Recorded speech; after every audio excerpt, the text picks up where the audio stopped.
Welcome to another episode of Mac Minute. In this episode, we're going to be covering the app called Reflector. What is Reflector?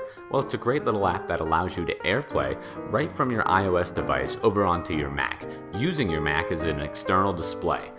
It's a great resource that we have here at the school. It's a great way to be able to share information with a group of people or a classroom, so let's take a look at it. We'll open up Reflector right here, and what I'm doing, even though it's not shown on the display, I'll show you in just a minute, I'm actually making the connection from my iPad over onto my Mac. It's a very simple, it's just like pairing any other external display with your iOS device. In a second, as soon as it loads, I'll show it to you and you can take a peek and see just how easy it is. Here we go. As you can see, my entire iPad screen is mirrored right there. I have a list of all the displays I can AirPlay to. There's mine with the check mark next to it. And as you can see, mirroring is turned on. So anything I do on my iOS device will be mirrored on the display of the Mac. I could choose any of those displays, but we're going to go ahead and choose the one that's in front of me. If we take a look here, we have access to all of the regular apps that we normally would on the iPad, and we can use any of them here.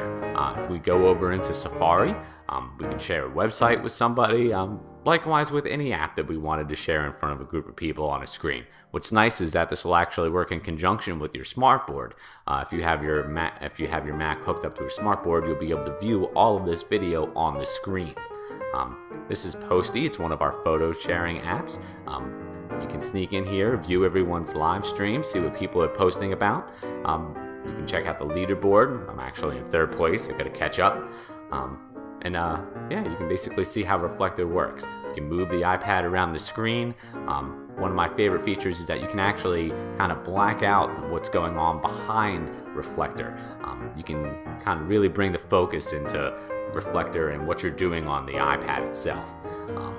Another cool feature is if you don't want the frame around the iPad to be black, you can change it to be white. You can also make it an iPad Air or even an iPad Mini.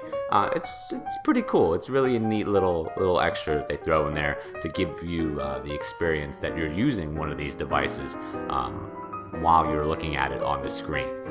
If you noticed, when I was rotating the iPad, I actually have it on automatic orientation. You can see it checked right there. There it is.